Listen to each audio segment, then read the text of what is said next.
Joining us on this cold morning. I hope everyone's safe and warm. All right, so I think we have quite a few people on with us, and we are just as a heads up, we are recording this call and we are going live on Facebook. But again, thank you all so much for joining.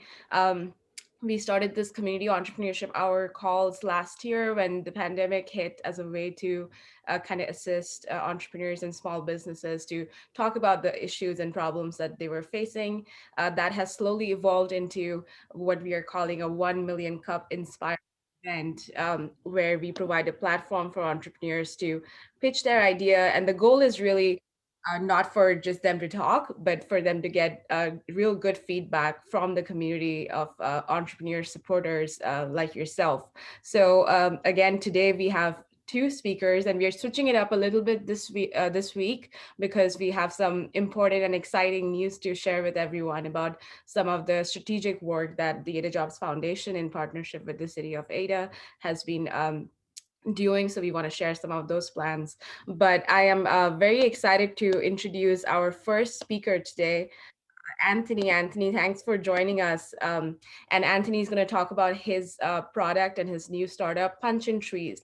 And he was actually a part of the not the startup Ada Bootcamp, the Big Pitch in 2020, and was a winner in the new business category. So Punchin Trees Woodshop invites you to explore the world around you. Step into the outdoors, take hide and seek to a new level, and turn geocoaching into a national hobby. Utilizing web based technology as well as a tactile wood-crafted dongle, Woodchuck is the new pet rock. So, Anthony, I will let you take it away and tell us more about Punchin Trees. And you should be able to share your screen. Let me know if there's any issues with that.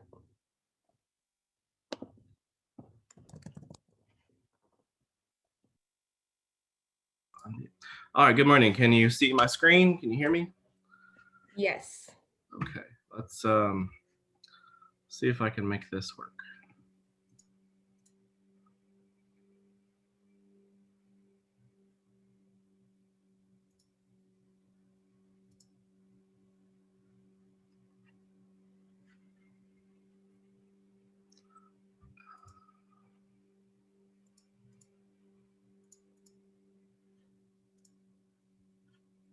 Okay, do you see my slide deck?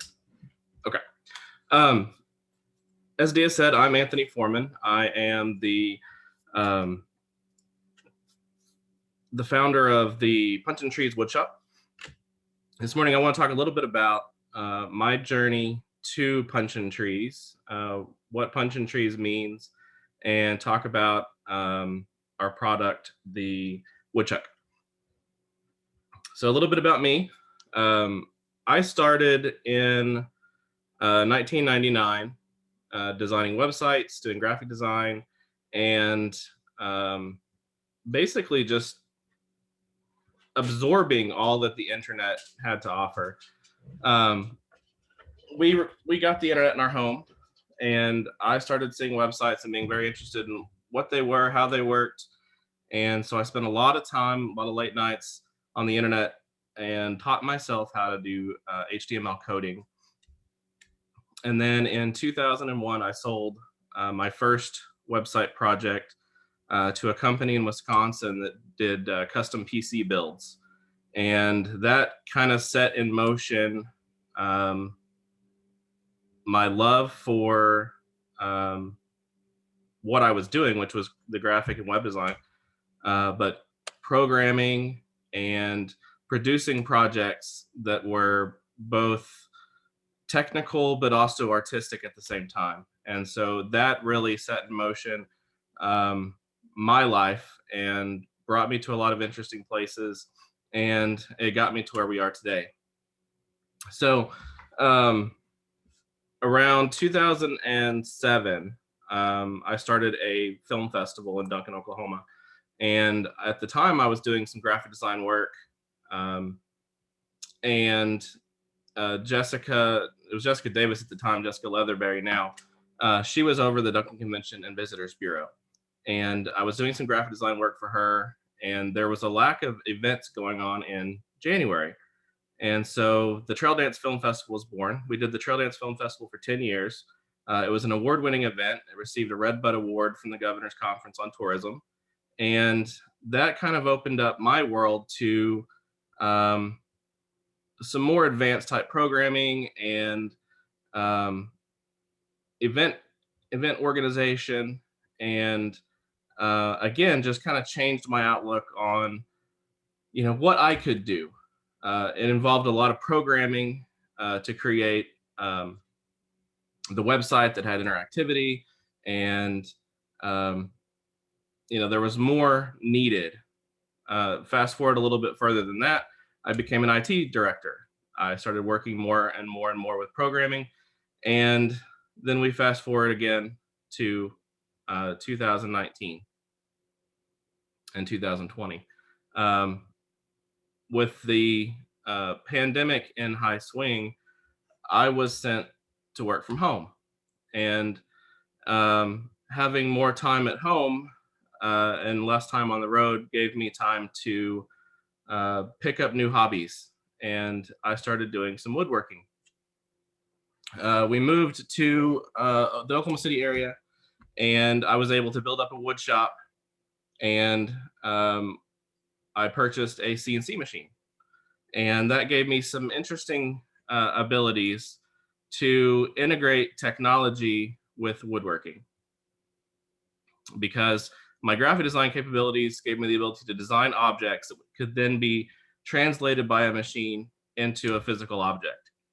And kind of as a side note, I've got two small children. We spend a lot of time playing hide and seek, and hide and seek is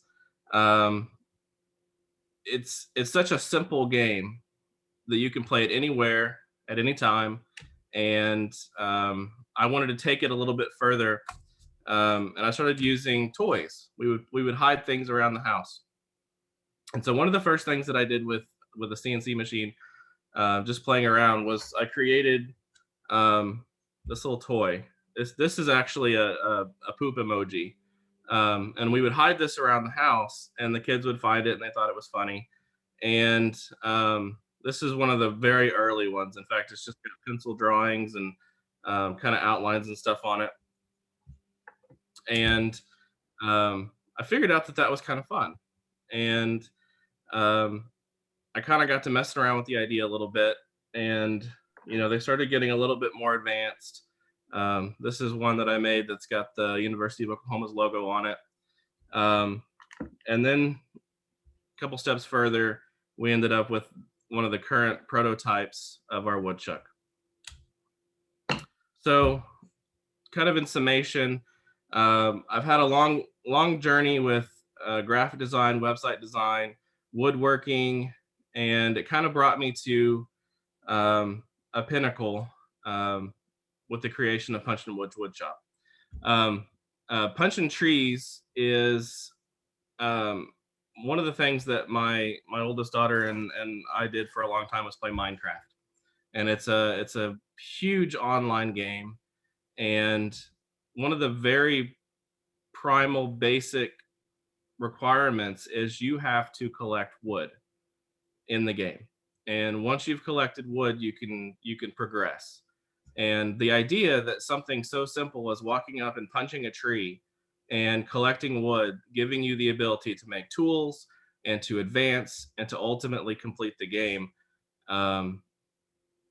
really kind of set the stage, I think, for everything in life, honestly, because something so simple can lead to something so amazing. And so that's where Punchin Trees comes from. Just a love of playing games with my family, and what that actually means is you take something so simple and go so far. So that's where Punchin Trees came from. One of the things I did during the lockdown was I created a video game, which is available on the Google Play Store, called Exotic Animal Park Feeding Time, and it's a game based on.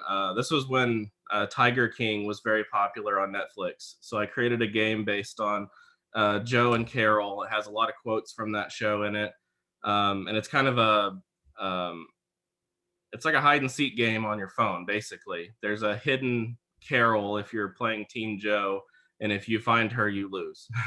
The idea is to uncage all of the tigers. And so this was launched on the Google Play Store, which gave me my first experience building a application for a cell phone and a game. And so that kind of gave me some experience into what possibilities we would have with our Woodchuck product. So, the big problem that I was seeing was during the pandemic, a lot of young adults and youth were suffering from uh, a huge mental health decline. Being on lockdown, being stuck in your home, not having social interaction, and of course the overall fear and the things that come along with that. Um, we're tearing apart communities, and so um, taking my love of video games and wood, I kind of come up with this idea that the woodchuck could potentially help solve some of that problem. Because people weren't getting out, being physical, being active, they were staying at home. They were getting more depressed, more anxious, and losing some of their zest for life, basically. And some research shows that in order to feel better, you have to stay active. And through hiding the woodchuck out in the world, I thought potentially people could go out and explore parts of their environment away from people, but also still be in a community through use of the Woodchuck app, and our website. So get outside, have fun, and be social at a distance. The Woodchuck is essentially a pet rock meets hide and seek meets geocaching. And if you're not aware of what geocaching is, it's basically hiding something in the world, giving people the geolocation, the latitude and longitude codes to go find that object. Then you record that you found it, and it's an ongoing game that's been around since the early 2000s. So the Woodchuck is it's a combination of wood and technology. It's a app. It's a physical dongle. It encompasses a play at home, a play in the wild, and of course the app and the website. But it's all different kinds of things. The idea and the goal is to make many different types and forms and shapes of this, what I call a dongle. That can be hidden. It can be used to play hide and seek in your home. It can be hidden all over the world, out in public, in national forests, at wildlife refuges, and then when people find it, they can record that they found it. So the way that the Woodchuck works, the way that we play, is the geocache device has a code on the back, and each one of these dongles, these Woodchucks, has a code, and this code is specific to this dongle, and it's tied to the original owner, the person that purchased it. Inside of the dongle, hidden behind the code, is a NFC device, and that device, whenever you tap it with your phone, activates the website, which allows you to then record your geolocation, and you can leave a little note, and then other people can come and find that device. One of the features is also that we have a magnet. I can't get it focused, so there's a magnet in the top of the device, so that whenever you find a cool place, you can just stick it to a bus stop. You can hide it underneath a table. It's got a lot of possibilities for that. There's different modes for the device that you set up in the app. You can set it as I'm playing with it at home, and so that anyone in your home that has a cell phone can play, mom, dad, the kids. Then you've also got in the wild, where it doesn't track individual people, as in there's no identifiable information other than it was found. where it was found, when it was found. Of course, you can track all of your own, caches, is what you call it. So, as a product, um, we did some research and found that geocaching, um, it is a very popular game. It's kind of a niche game, but there's over 3 million active geocaches worldwide. Um, they're hidden in 191 different countries, and there have been more than 642 million found its. That's where you record on the geocaching website or on the document that you found and physically touched that geocache. And that, of course, like I mentioned, started in around 2000. So going further, we did some research on the toy market because we kind of assume that this is really a toy because it's a game. There's about 22 billion in the toy market as of 2019. Um, Breaking the toy market down into multiple categories, um, we kind of feel like we fit in the outdoor and sports toys just because you play it outside. And so there's about 4 billion of the big picture allocated to that type of game and toy. Using some basic math, assuming that there's about a total attainable market of about 5%, we assume that um, this product can reach about 200 million in annual sales. It's kind of a big fetch for such a simple idea, but the pet rock was also a pretty simple idea. Um, So our initial marketing plan for the Woodchuck is to reach out to those 18 to 34 who are one of the main groups that are affected by the pandemic and the lockdowns and the big, huge shifts in activity. Um, but also, those are the people that are starting to have kids and have more interest in playing these games outside.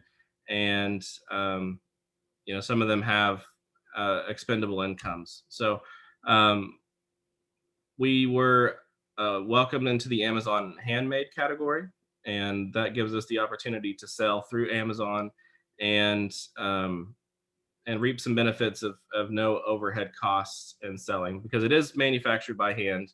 Um, it's not necessarily a mass manufactured product. We're also on Etsy, um, which is very popular again in that particular age group. Um, Eventually, we hope to make this product available to businesses to get their staffs included, doing group activities and things like that. So that's kind of the initial marketing plan. Um, uh, we've got a very specific kind of model into how we run Punchin Trees. We design, we test, we make, we sell, we repeat. And what that basically means is because we're using technology to manufacture our products, we can very quickly prototype and move through product um, iterations. And so, even since the very beginning, like I showed you, we had the very rudimentary wood device with some uh, some drawings of how it might be played and used. We quickly were able to move forward to a device that has embedded NFC codes and magnets, and um, we can very quickly make different shapes and designs. We can embed names on it. We can put graphics and logos. Um, we can test different. It could be a box with all of the things embedded in it very quickly and very easily because of the technology that we're using to manufacture. So we can basically, at current, um, setup, we can manufacture 336 units in 5 days.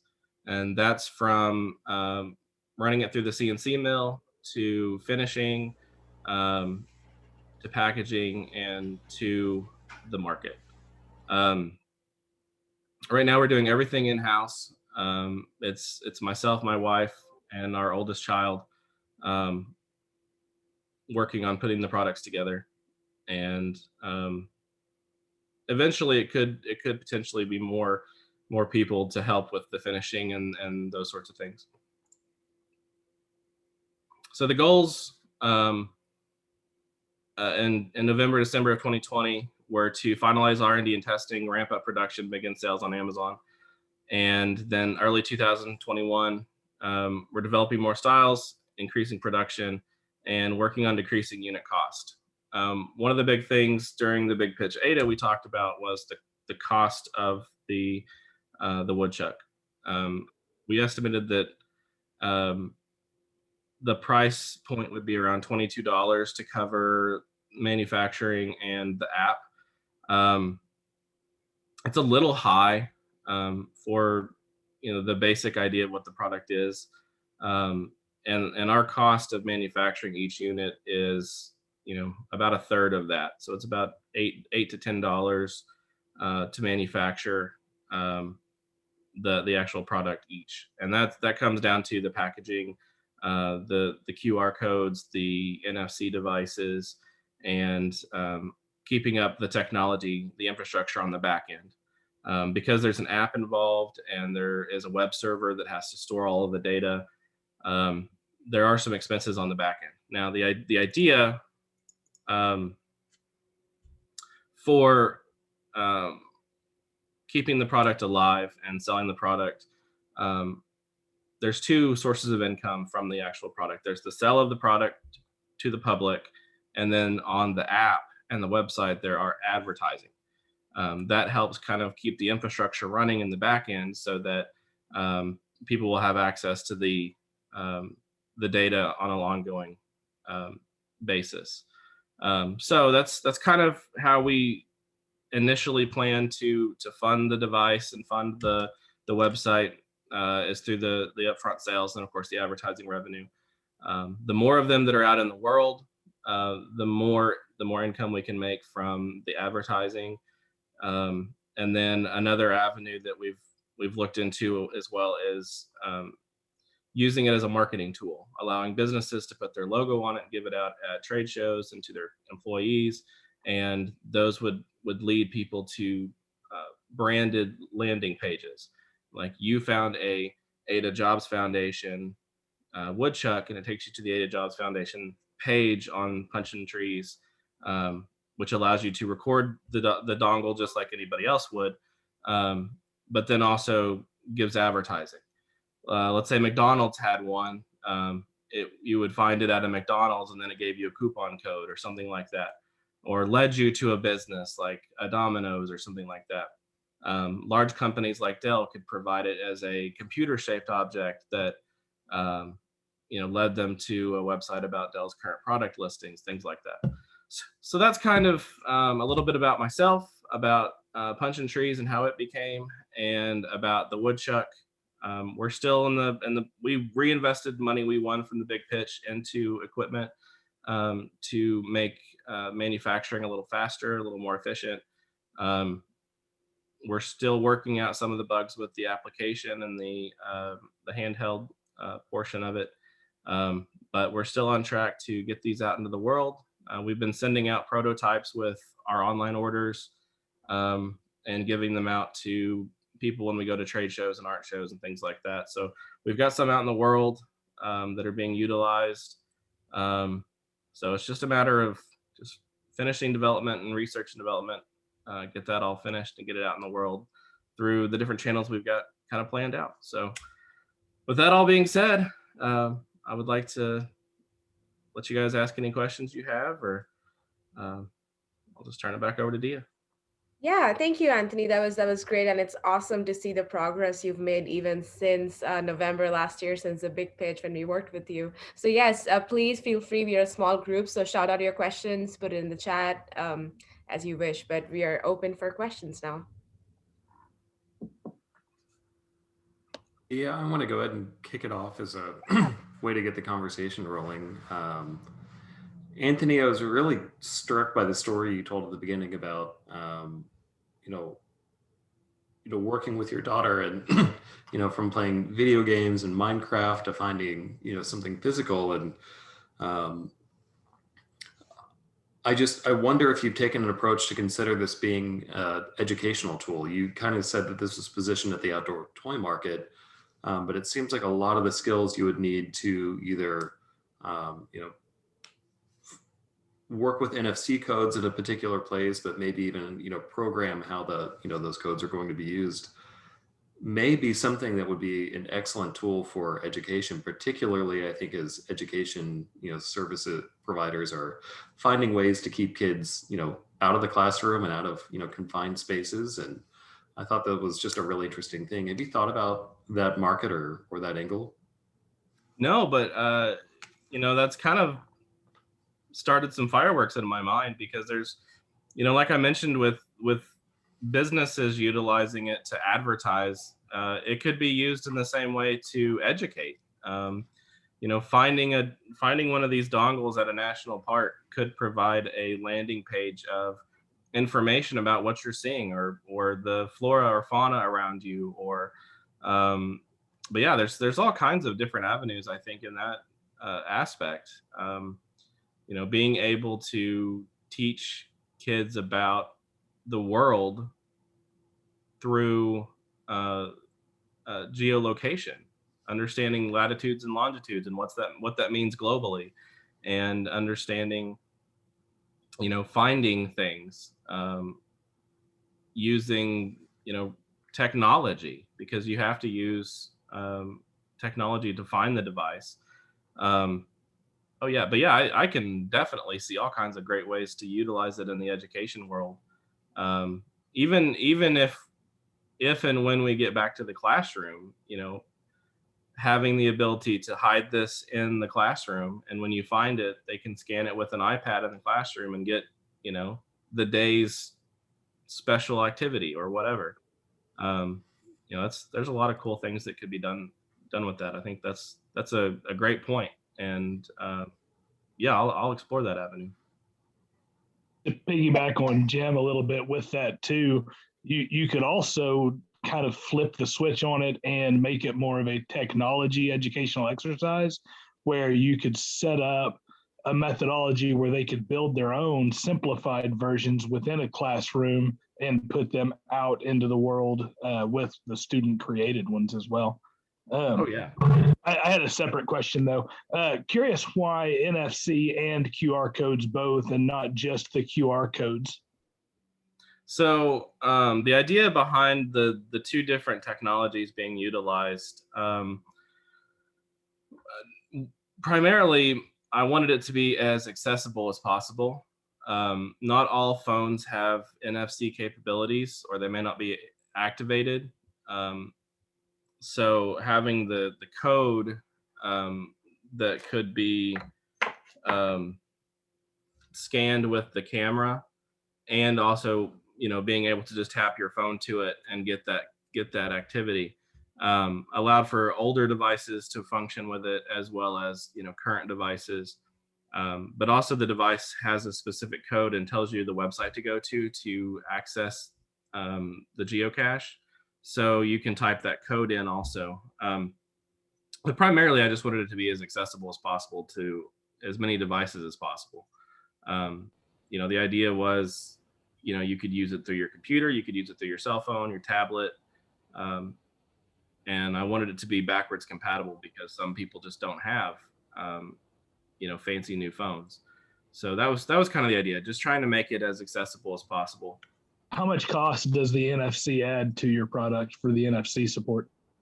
The NFC codes, they come pre-manufactured on it's like a little disc that we drill a hole in the woodchuck, and it falls in there, and then we resin over it with the label. It's about, depending on how you buy them. Again, if we ramp up production, they get much cheaper, but buying them typically is around $3 each. If you buy them in bulk, or you program them yourself, you can get them down much cheaper. And that's the idea, is that if we can ultimately ramp up production, we would be able to purchase the individual elements at a higher rate of reduced cost. And that's you know, one of the things I was saying is, you know, right now it's about $10 to manufacture each one, and that's just because the cost of each individual part, including the wood, and wood during the pandemic has been very expensive. Housing costs are going way up because of the, well, there was also the fires in California added to that. So there's a lot more expense now that I don't think will always be there. I think the price of wood will go back down. And then of course, just ramping up production to multiple units would help with that cost.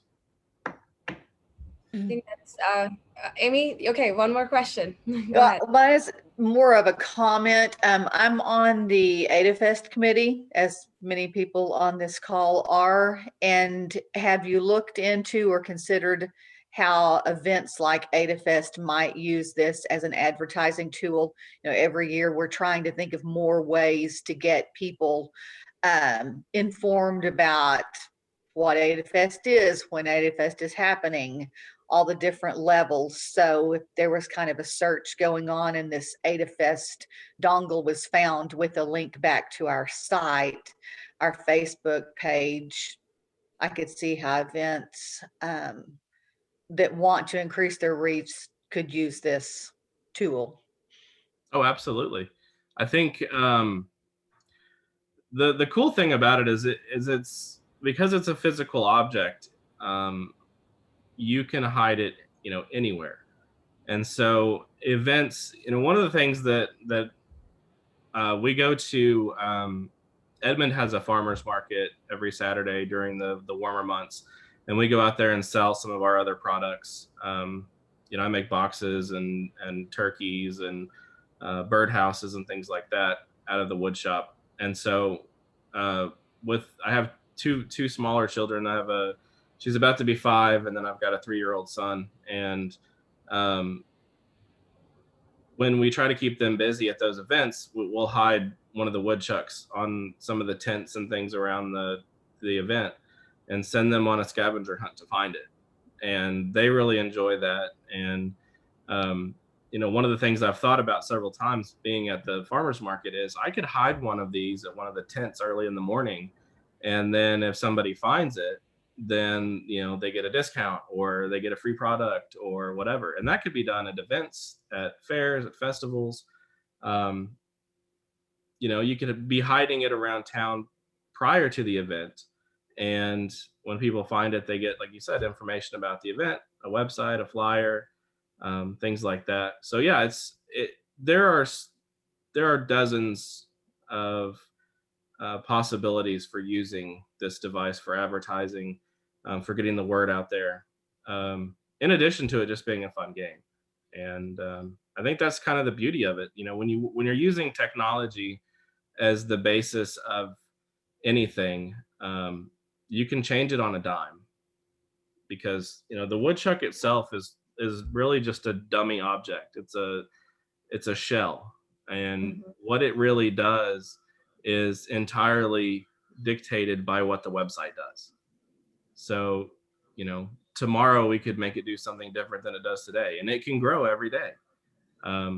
That's the great thing about using programming and technology and an app to make the interactivity of this work. And that's the other great thing. And during the big pitch, we talked about, if this thing gets left out in the wild for 10 years and nobody finds it, what happens? Well, manufacturing it out of wood allows it to decompose and be returned back to the earth. And that's kind of one of the reasons why we chose wood. We've also kind of looked at things like cedar, so that it's not a huge deal if it gets left out in the world. So yeah, like I said, technology and everything allows us to do all kinds of great things with it, and change the purpose and the goals of it as the market changes. Anthony, not to cut you short, but I love the conversation and the feedback we're getting here. There's so many great comments about how you can further advance, and we definitely want to see more of your product here in Ada as well. So I hope everybody continues the conversation. Anthony, if it's okay, I will add your email onto the follow-up email so everyone can contact you. But can we get a quick round of applause for Anthony, please? Awesome, thank you. Okay, well, I am ready to get to the next part of our presentation today, and I'm going to do a quick intro. Just as a reminder, we are still doing the Arbuckle gift card giveaway at the end, so please hang on till the end of the presentation so we can take part in that quiz. But I'm very excited to introduce the next presentation today, and I'll give a quick intro. So back then, last year in 2020, the Ada Jobs Foundation with the city of Ada and in support from OG&E worked together to carry out a community and economic development strategic initiative. We consulted with a consulting firm called TADSO, which was led by Allison Larson, to kind of help design this process, to carry out a series of public input, to identify what are the focus areas that we want to focus on in our community as we progress for the next 5 or 10 years or so. So as a result of a lot of this public input and what we heard from the community, one of the focus areas that was identified was to create an action team that would work on creating a very vibrant digital economy of digital skilled workers, as well as a thriving entrepreneurship ecosystem where small businesses and startups can thrive. So, and especially in the light of COVID, this focus area quickly became very significant for us, especially as a rural community, to make sure that we have a sustainable economy for the future. So today, James Eldridge, the president and CEO of Ada Jobs Foundation, he'll provide us a little more information about this action team and also an update on our plans to apply to the Build to Scale grant, which is an EDA grant supporting entrepreneurship and innovation. And we want to talk about how you, as really key members of the entrepreneurship support group here in Ada, can be a part of this initiative and be engaged. So with that, Jim, I'll let you share your screen and get it started.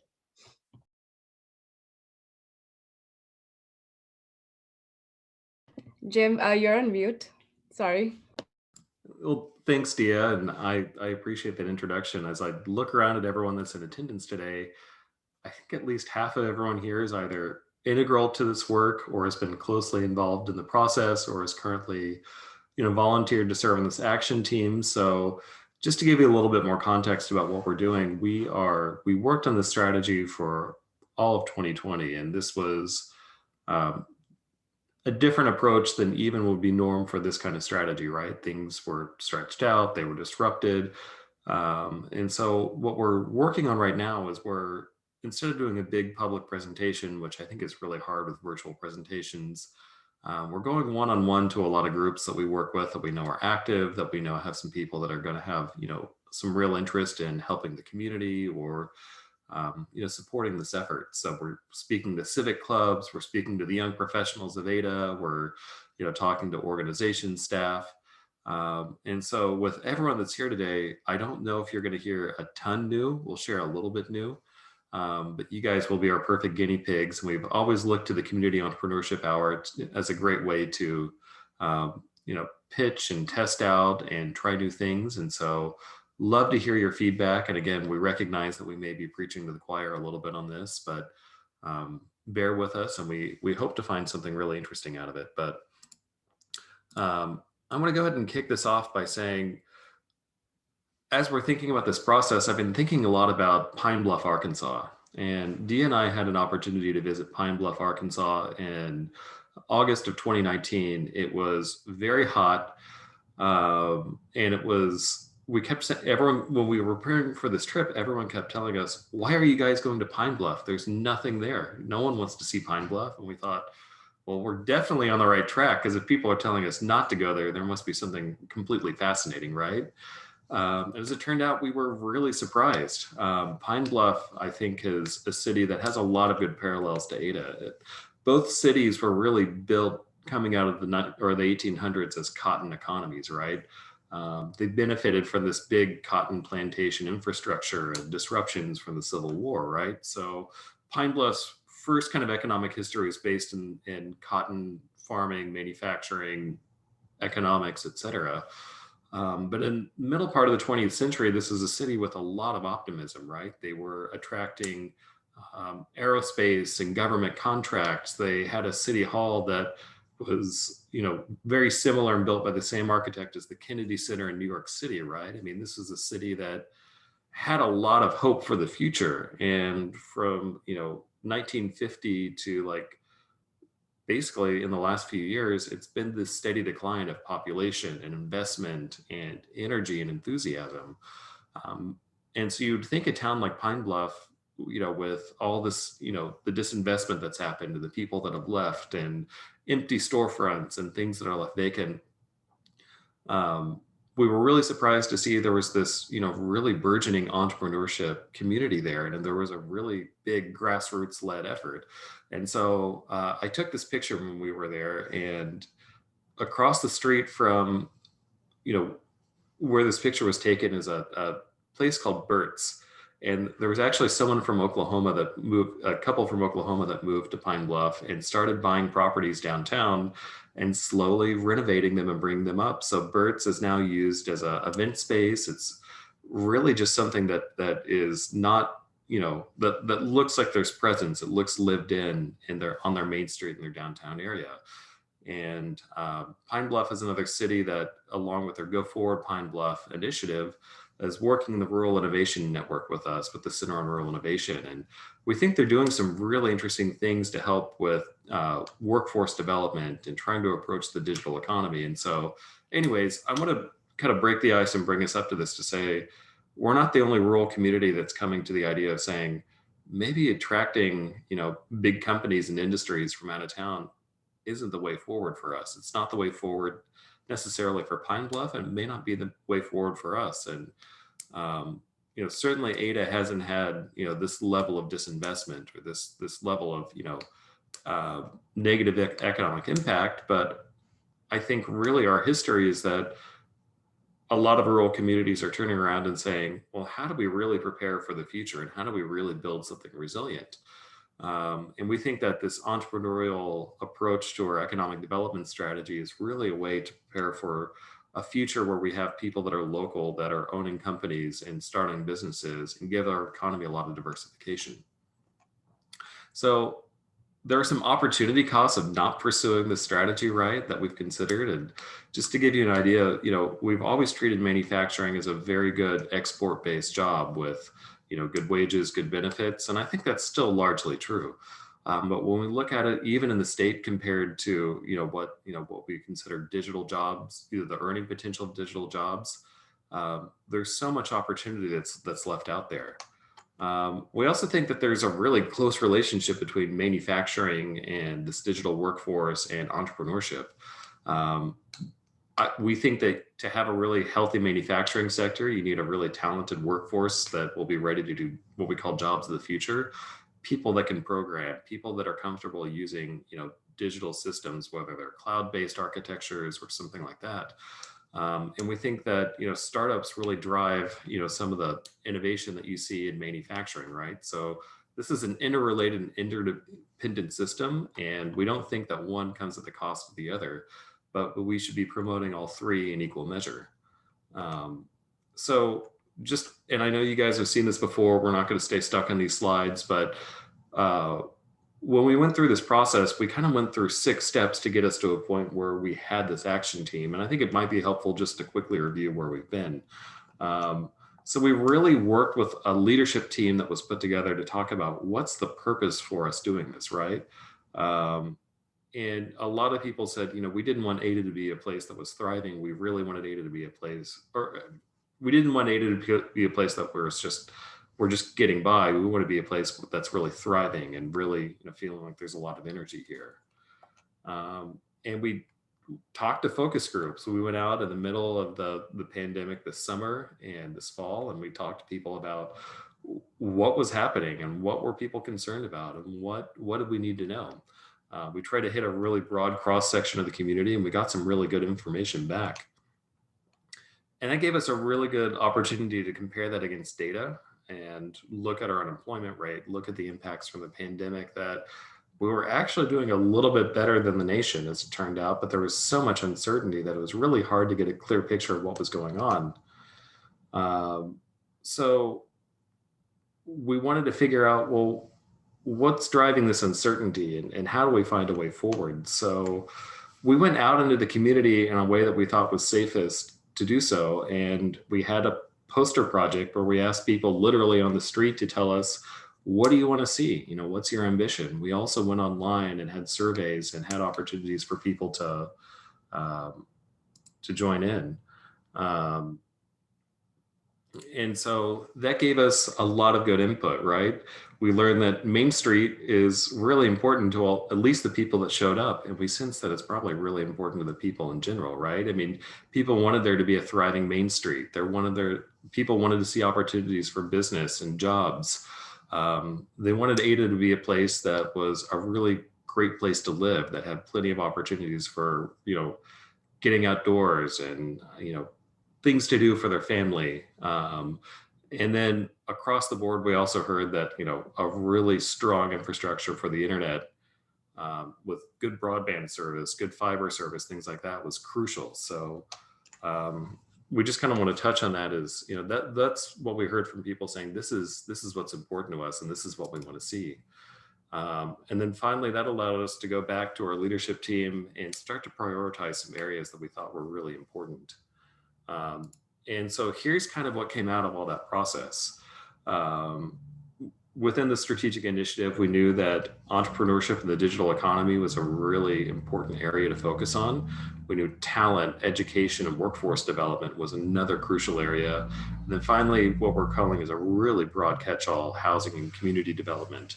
Everything from neighborhood revitalization to public health and safety to placemaking and impacts to the public sphere, right? So these are three areas that we're going to continue, really focusing on and, really narrowing in and honing in on. But it kind of gives us a good structure. And then through the city of Ada and other, I'd say, government or official partners, we're going to think really hard about how do we finance all of our ambitions, right? How do we find partnerships that allow us to fund the things that need to be funded? Or how do we find the resources and the time and the capacity to do this? So we kind of kept public financing as another element to this. And that's an ongoing conversation we've started with the city of Ada, but hope to continue having, in the context of this work. And so as this action team got going for entrepreneurship in the digital economy, we really talked about the need for building a co-work space and finding access to capital and developing, internships and career pathways related to, this digital economy, and to, helping students have the resources they need if they wanted to start a company someday. And as we talked about getting this work together, we really talked about what's the ambition, right? If we want to go somewhere, what do we want to achieve?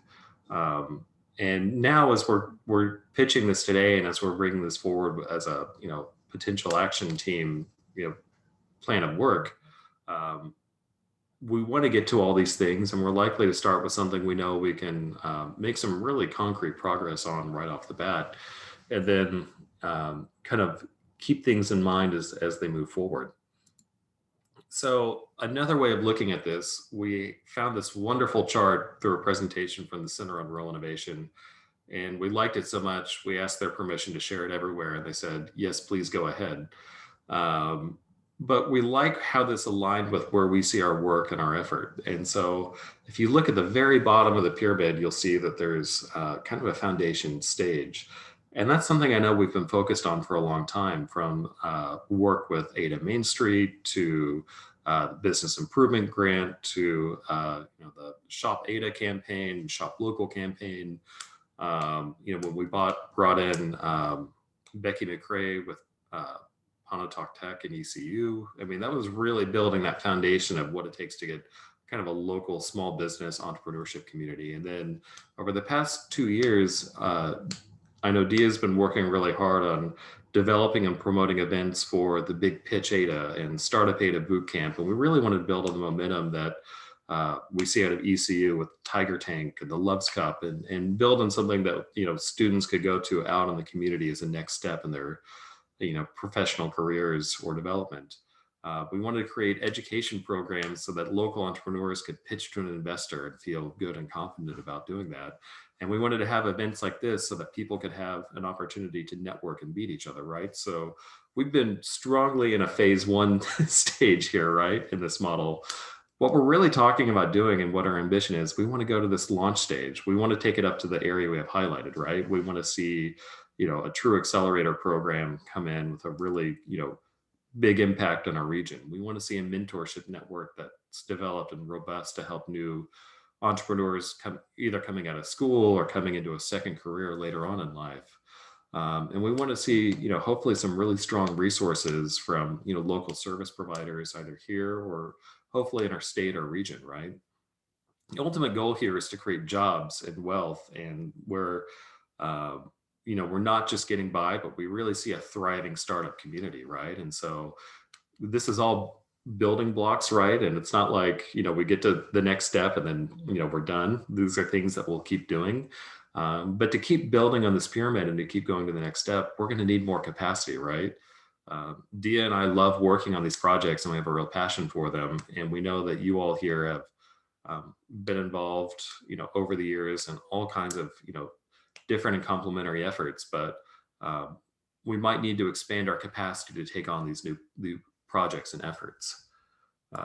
So to kind of get at that, we've had some ideas on how this might all fit together. And so we've thrown a lot of things at everyone, and we thought it might be good to at least clarify that this is not everything in Ada's entrepreneurial space. There are other people in the ecosystem that we have not, we haven't talked about the Fab Lab at PTC. We haven't really talked about Tiger Tank, coming out of ECU, right? So this isn't everything. This is just what we've been working on directly over the last year or so. And so you're familiar with the Community Entrepreneurship Hour today, Startup Ada Bootcamp and the Big Pitch. There are two things that we've done over the last couple of years. But recently, we've started some digital workforce development initiatives with our education partners. And I think one thing that we've seen out of this is the Futures Digital campaign with Udacity and the Center on Rural Innovation, which has provided nanodegree scholarships to people interested in gaining some skills in either, business analytics or, front-end web development or digital marketing. And we're looking at some other opportunities that could really complement people, especially at the entry level, with skills that are needed for either local companies or to be able to work remotely. Gia mentioned that we're looking at a build to scale application. This is the Economic Development Administration's kind of premier national entrepreneurship granting program. And so that's something we're continuing to partner with the Center on Rural Innovation to help us they're kind of accelerating the accelerator, so to speak. They're helping us prepare an application. But what we're hoping this does is it gives us the funding and the capacity and the staff to expand some of these programs to the next level, build a mentorship network, help build a really good, way for local entrepreneurs to access capital through a local angel investment fund or a local commercialization fund, right? We're really passionate about, maybe seeing this as a way that we could work not just in Ada, but work in our kind of broader South Central Oklahoma region, and provide resources, across a greater, geographic extent. And I know the action team from, the very first moment on identified the need for a physical co-work space or hub in our community. And so we've had ongoing conversations with the city of Ada to pilot a space in their North Annex facility. We are hoping that matches a timeline where that space will be made available this spring, and that we can hammer out an agreement to work with them on opening the space. I know they're also very interested in renovating the Ada Fire Station, and our board last fall approved moving forward, recommending the city use some of our Prop 2 funding to hire an architect to help us design that space. And really what we're pitching back to the action team today is these new initiatives are really exciting to us, and we know we can't do them alone, and we want input and involvement and participation from our local entrepreneurship community or people that support these local entrepreneurs. So we think from our digital workforce initiative to this build to scale grant application to the co-work space initiative, there are some clear things we would really like participation and input on over the spring. We'll have planning meetings, we'll have opportunities for people to be involved. And we think that this action team is the best way to pull everyone together in a single point of communication and let everyone know about when these meetings and opportunities become available. So kind of looking forward to that. That's how we're arranging this and pitching this. And if you want to be involved, we have a landing website where people can either, sign up via Google form or look at a calendar of upcoming events or sign up for our newsletter, right? So it's something that you can certainly share with people that, you know, may not be here today. And we will follow up with this in a separate link or an email, but we just kind of quickly wanted to share all this with everyone and give you guys an opportunity to get an update on what we're doing, and happy to answer questions about this, or I know we have a little bit of time for discussion, and we understand people may need to get going at 10 o'clock, but if you want to stick around, I know Dee and I will be on for a bit longer too. Thank you, Jem. That was great information. Yes, we are a little short on time, so maybe let's take one or two questions. I don't want to stop anyone from the giveaway, so and then we'll keep the call open for further comments. So the floor is open for questions.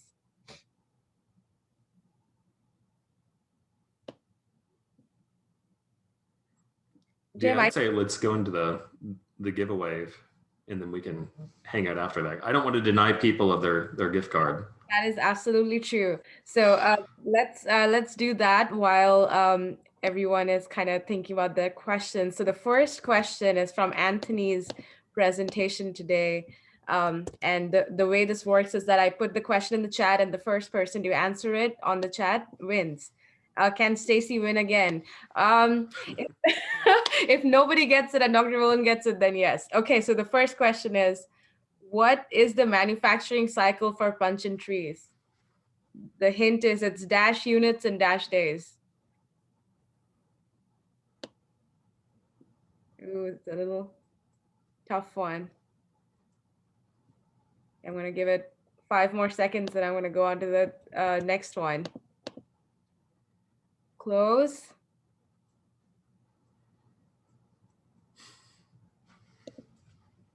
All right, Jake, you 365. Let's see who. All right, so Sandra's the closest. So the answer was 336 in 5 days. So we will give this one to Sandra. Good job. And the second question is, 1 second, let me copy this. All right, so the second question is, what is the name of the grant that the Jobs Foundation is planning to apply to this year?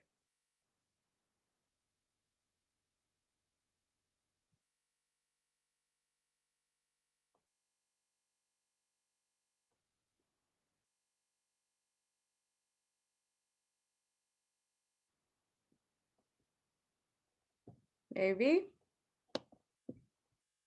we should try one more. Okay, let's do a very easy one. What is the name of the action team that we are talking about today with the strategic initiative?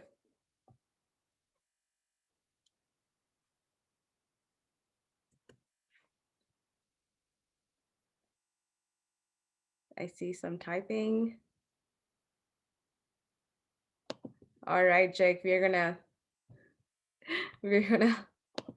have Jake and Sandra as the winners. All right, thank you. I know we were a little short on time, so again, we're just going to leave the call open, but we appreciate everyone's time today. And we will send up all the links in a follow-up email to stay tuned. Jim, anything else? No. Again, if you need to go, totally understandable. But if you can stick around, we'd love your feedback, because we're think of this as a soft opening for us, right? So we're hoping to have a similarly tailored conversation to other groups in the community, and try to get some more involvement. So love to hear your ideas or feedback or just general thoughts. So Jim, I've got one on that grant. Is that grant something that is for the city to provide these types of services, or is that for individual business grants? So this grant has to go to a service provider. It actually can't be used to go to the individual business. But our hope is that we would use this grant to, provide, really, needed services or needed support or needed help, right? So, for instance, this grant couldn't go directly into an investment fund, but theoretically, it would help us staff and pay for the effort for someone to help lead local investors to create that fund and manage that fund. with the idea that that extra capacity would then go on to help, the local business in some way, right? Another thing it might do is free up some of our resources by being able to look at how the grant match could, help us work with our request to the city of Ada and potentially leverage and make those resources go a little bit farther, right? Can the grant match be in kind, like space? Can the city of Ada match the funds by providing the space? Yes. Okay, good, because that's how East Central got the EDA grant to do that arts incubator many years ago. Yeah, we haven't seen the exact notice of funding drop. We're expecting sometime in the next week or so, but that's been the case in the past. Okay. And by working with the Center on Rural Innovation, we should get some detailed info, but we're really building that into our discussion with the city of Ada about utilizing the space. If they're willing to give it to us at a market rate in kind, could be a huge impact to our side of the match because it's a one-to-one match. Mhm.